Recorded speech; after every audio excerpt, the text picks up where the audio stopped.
Sitting with Bevilacqua, the chairman of Beat the Streets USA, who helps provide wrestling opportunities to young people all over the country.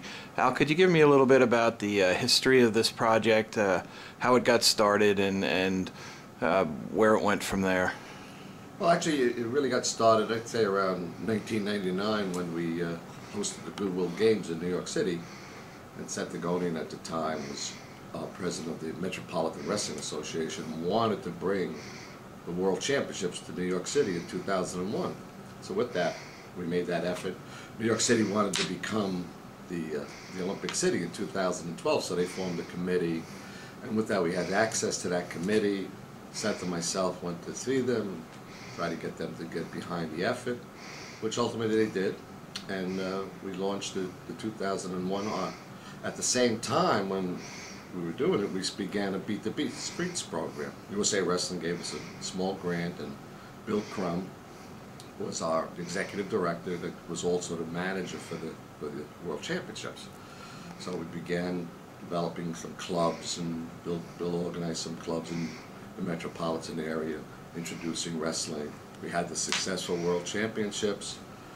As you know, 2001 and 9/11, we got hit, and we had to cancel that World Championships. Seth went back and got it again in 2003, and that's when we really kicked forward the program, 2003.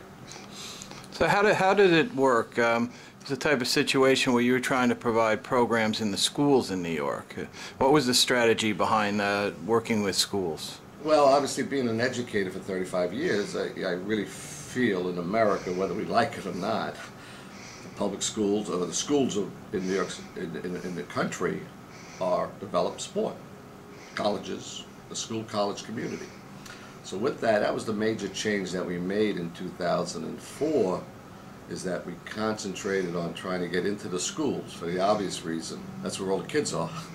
And obviously, that's where most of our wrestling is done in America, in the schools. How did the New York program grow? I mean, it's obviously become a model program for the rest of the country. What were the keys to the success of Beat the Streets in New York City? I think one of our keys is finding people that shared our vision. So it was Bill Crum, myself, and a parent from a local middle school approached us and called Bill up and said he would like to see, he was from Long Island, he wrestled in Long Island, he wanted to give his two sons an opportunity to wrestle. And he opened the door with his principal in this middle school called Baruch Middle School in Lower Manhattan. And from there, you've set a model of how it might work in other schools. It's a business model. You know, I have a business background. I've been an educator for 35 years, but I've also been in the private sector as a businessman for 35 years, supporting 6 children. So the model we created, that's a little different than anybody else's model. It's a business model. So by that is, it's really franchising. I've always been involved in franchising. We took one school, we borrowed a mat, found an inspirational coach, and the rest was history. We had one school, we put all of our resources into that school. We went around, we raised some money. I was very fortunate that I had some friends and families, a lot of Long Island people, myself and whatever. We put the name Scott Beck, who was a Belmore Kennedy in Long Island, went to Harvard University. He gave us a grant, gave us some money. I heard about Mike Novogratz through Scott Beck. Mike always was out there just building his own career and his own business. And so I had Rob Schoenberg go and talk to him, and sure enough, Mike gave us $4,500. Kick-started to pay the coach, pay some expenses, and from there we had a very successful first year. We monitored everything. I told the principal, very simple, I'm going to say a lot of things to you that wrestling can do. It's anecdotal. I'll base my 35 years experience on it. You'll see a change in your kids. Just monitor your kids, the kids that we have. Check their attendance, check their attitude in class, send around slips, and at the end of the 10 weeks, I'll come back and we'll talk. And it worked. They liked it. At the end of 10 weeks, I went to see Martin, never forget it. She was very nervous. She said, I'm going to do it because I'm going to retire, so I don't care. It's kind of an interesting story with Margaret. When I first met her, we had to sell the I'm a salesman. We had to sell the PTA. Right. Because they had the kids and we ran it through the PTA. Because there's no after-school activities in New York City. Make sure you understand, we have 300 middle schools. It's nothing. Nothing. The high schools do have a public school athletic league. Some of the schools in the middle schools would put together basketball teams and whatever, but nothing really that you would look the way it is in the suburbs. So with that, sitting in her office, the first thing she says to me, "Oh, by the way, I want you to know, Al, I hate wrestling." Now, with that, being the salesman I am, I kind of turned back. I said, "Well, what is your experience with wrestling?" She goes, "Oh, man." I said, "Let me ask you this, Margaret. You live in New Jersey?" She said, "Yes." I said, "I'll bet you have a son, and every Saturday you drive over to New Jersey and you sit in the bleachers for 6 to 8 hours waiting for your son to wrestle. Am I correct?" "Al, that's it. I hated it. The best thing that ever happened was when he gave up wrestling in the 6th grade." Okay. So with that, I said, "Well, I can promise you, Margaret, that's not going to be the Beat the Streets program." Yeah. So with that, we took that model. Again, it's still done to this day. 3 times a week, 1.5 hours, okay, for 10 weeks, 30 sessions, right? Teaching them the 7 basic skills, teach them some position. Our secret in New York City is that in our middle schools, 95% of the people that coach our kids are teachers in the building. They see the kids every day. They recruit kids. Right. We have to recruit kids. Wrestling in the country is in competition with 25 other sports. Yeah. The kids, we have 150,000 kids that wrestle in our youth program in the United States. But remember, they're also playing soccer, baseball, Right. many other sports. So when it comes time to squeeze that hourglass down, the middle schools, where they got to cut down the number of activities they're doing, we want wrestling to be in the mix. So I want kids to like it.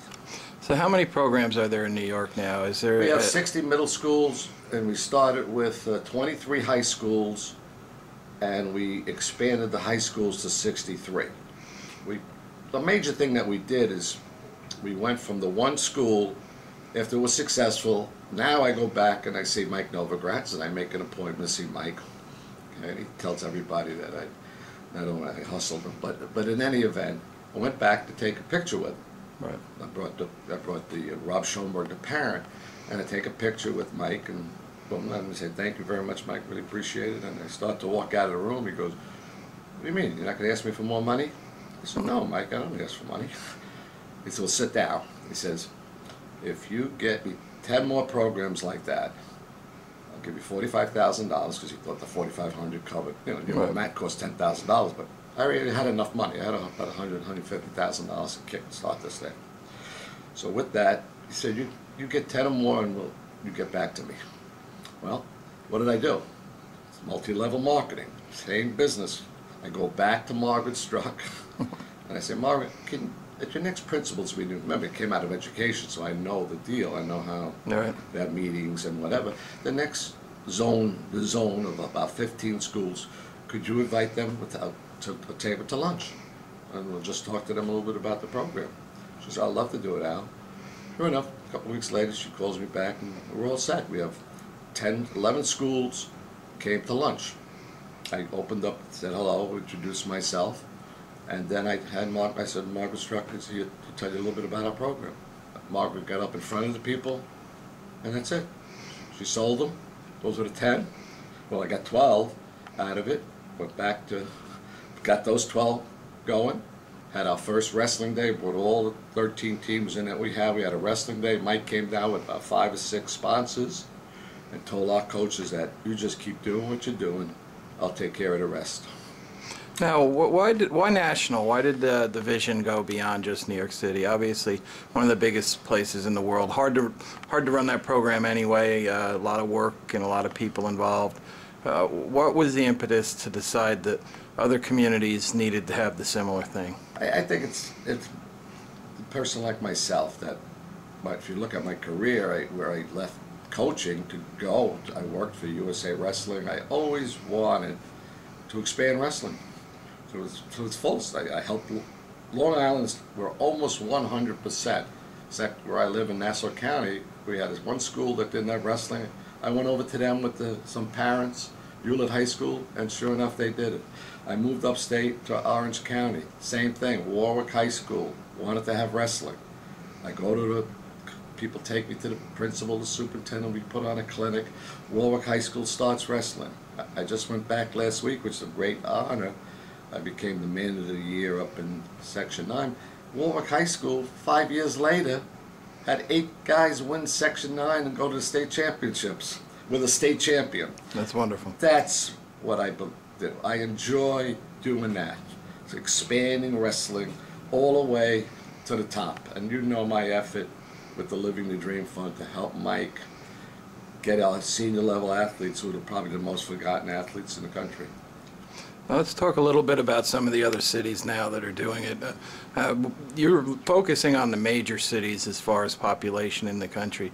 What cities are now working on a Beat the Streets project? Yeah, we have, and they're at different levels. So when I mentioned it, right now where we're sitting right now is in the city of Philadelphia, which is hosting the NCAA championships today, and they started a program last year.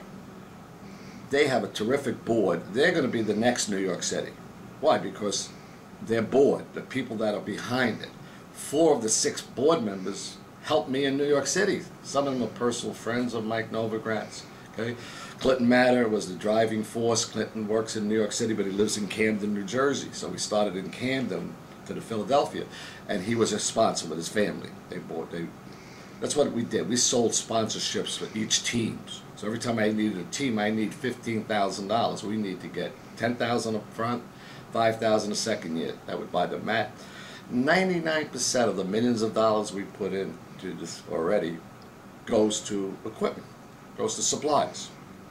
The thing that we did that was the key to the whole program was, remember, I'm working in the middle schools. We couldn't get into the high schools. The only way we can get into the high schools was to go through the PSAL.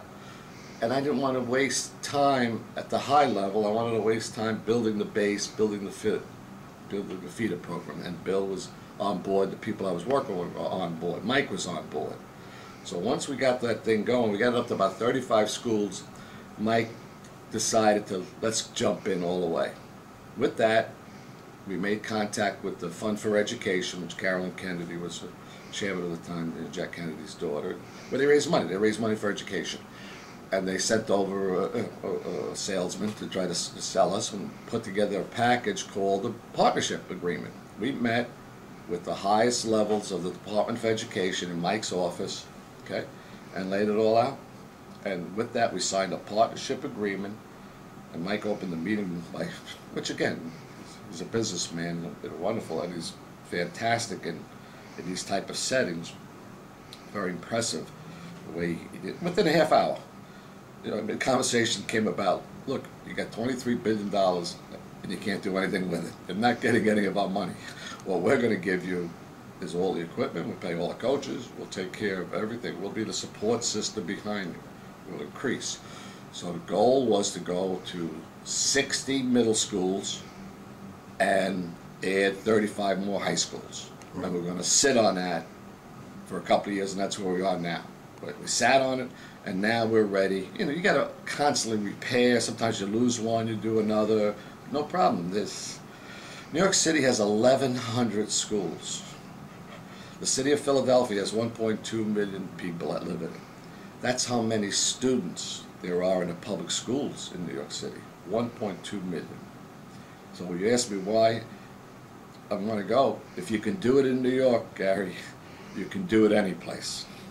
So with that, Philadelphia is on, Detroit, Mark Shirella and Mike Rodriguez have been working a couple of years. Again, it's a setting within this community that feeds. And Detroit is a sham. It's a shame. I mean, you're talking about, there is not one school that has wrestling.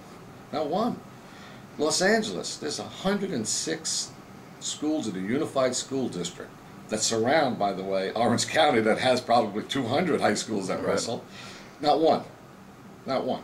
So that's one of my targets, and I have several people that contributed to the New York City that's willing to help in Los Angeles, but we need to find an Al Bevilacqua in every city. I mean, that's what I try to tell people. I get a lot of calls. We have Brian Church is in from Columbus, Roger Quinn Wendell is in Milwaukee. They had existing programs, so from a business point of view, what am I doing with them? It's a merger and acquisition. We're trying to get people that get something started. They're hanging out there for 6, 7 years and they're not growing. And then they could look back and say, Al, how did you do this? I said, well, why didn't you come in? Sure enough, they traveled in. I brought them to a middle school championships that we had 1,100, this is our third year. We had 1,100 kids and 40 schools having our middle school championships. We made our middle school kids feel like they were in the Olympics. We went to colleges, we did in CCNY, Hunter College, and a lot of help in New York City. We had a lot of colleges, Columbia, Brendan Buckley. To this day, we do the tutoring at our training centers. This, I tell people, I'll tell wrestling people this. It's hard to understand that this is not a wrestling program. This is an educational program. We use wrestling as a tool. For 35 years, I didn't call myself a teacher. I didn't call myself a coach. My children were there. I'm an educator. I did a lot of education for USA Wrestling. I did clinics all over the country for us. So with that, it's that type of thing that this thing is. This thing, as you and I know, we just have to tell the rest of the world what wrestling could do for kids. Why don't we do that? What is wrestling doing for the kids in the Beat the Street programs? Well, I said it's educational. So number one, in order to be a good student, which is the biggest problem that urban schools have. What's the biggest problem that urban schools have? Delinquency. They don't go to school every day. Well, if you don't go to practice every day, I don't think you're going to be very good. So that was one of the things I told the school principals. Just monitor the kids' attendance. If we have wrestling on Monday, Wednesday, Friday, and if we pick the right man or woman, we have a couple of women coaches, if we pick the right one, I guarantee you the kids aren't going to cut school that day. They're not going to cut school. So after 10 weeks, you just double check that. I don't have to have a science research. I'm telling you that if you turn kids on, and they are like sponges. They are like sponges. They don't let you, they hate to, most of them don't want to leave our training centers. Most of them don't want to leave practice. Where are they going to go? They may not have, they come from broken homes, some of them do, not everybody, but bottom line is, that's one of the things. Cut down on the delinquent. Get them to school. Get them to school on time. What else does wrestling teach? It teaches the ability to concentrate. Well, to be a good student, you've got to be able to concentrate in class. You've got to be able to focus and concentration. That's a skill that's taught in wrestling. You have to be able to focus yourself, concentrate. You're in self-reliance. The kid that walks inside that 28-foot circle, I used to tell my principal, I'll say it to anybody that looks at this video, I could teach more life skills inside that 28-foot circle than anybody could do anyplace else. Everything you want your kids to be able to do. Be reliant on themselves. Look around. It's not a team. You don't blame anybody. You got your ups and downs. Wrestling is a up and down sport. You're up and down, up and down. If you can't handle that, you'll be gone. It's not always going to be your way. You have to understand, sooner or later. Jesse James tried to do that for 21 years of his life. Then he found somebody who was a little quicker than him. Well, it's the same thing. It's a very humbling sport. So all those dynamics come in, and then the next thing we do is become the support. Some of our coaches do a fantastic job. They're like fathers. They're like Pied Pipers. And a secret I go back at 100 times, you don't have to know anything about wrestling. That's why I went to the phys ed teachers. Why? Because you're trained. You understand. You're going to teach a layup. Well, if you look at those skills are sit out and turn and fireman's carry. It's a very natural sport. Look, you have children, put them on the ground, I guarantee you they'll wrestle. It's natural. All we do sometimes is give them too much. Just like a computer, if you give it too much, it jams up. It's the same thing that happens with kids. What's the long-term goal on the national program? 1 million wrestlers in 10 years. Wrestling needs, it's a very simple formula, Gary. Wrestling needs more people wrestling. And America, and I believe what Dan Gable said, America needs more kids wrestling for the very same things that I just explained what we do for kids. That's what we have to do for America. People wanted information on Beat the Streets USA. Where would they go? We have a website. We have our own website, www.btsusa.org, beatthestreetswrestling.org. On that, you'll see all the participating cities, so you can also click into that and see other cities. Columbus has a website. I mean, that's one of the things that we outline for them. I have packages that we send to people, and they can follow that. So go to the website, my phone, you'll see my number. Call me, 631-598-2281. My office hours are 24 hours a day. You can get me through email, albevy, A-L-B-E-V-I, at optonline.net. Basically what I do, Gary, just show the people, what I do is I just send them a packet. I send them a packet of information. We have a lot of videos that we've made and show some of our banquets and whatever, but all this material is sent there. This is what we gave to every coach. We have lesson plan books, make up the lesson plans, so behind the videos that USA Wrestling has produced. We have a plethora of information out there. We have books, we have a lot of things. We did a bunch of different things in the city just to build up that passion and our fundraisers and galas. As you know, every year we got two of the greatest promoters. They say I am, but they are. You know, Noel Thompson's on our board with New York Athletic Club, and Mike Novogratz. They're unbelievable. What they came up last year. We wrestled on the Intrepid in beautiful background. Yeah. It was fantastic. 1,200 people came from 26 states. In a tough year, and we're in a tough year this year to raise money because of the economy. Last year we raised almost $900,000 in one night. And our donors know that 100% of every donation goes right into the program. We covered it, our board of 10, 11 people. Mike expanded it, brought his brother John on, who's going to do a good job to help us with the fundraising. Our board will take care of all the expenses and that. We have an administrative staff that comes out, so a piece of that. We have 4 full-time people. Bill Crum is our COO, and Bill's been very active in this, well, right from the beginning with the Beat the Streets, but more came out of the Boys and Girls Club, and he understands programming, and he's well organized with our coaches and well received. So he's now full-time. He worked for us right along as a part-time, and we've elevated him to a full-time position. And then we have a training center. We have four training centers. We'd like to have one more, put one in each borough. And that's more geared for our high school kids. Right. So there's a lot of pieces to what we've created, and it's all part of the business plan that other cities get when they contact me. Fantastic. Thank you very much, Al. Good.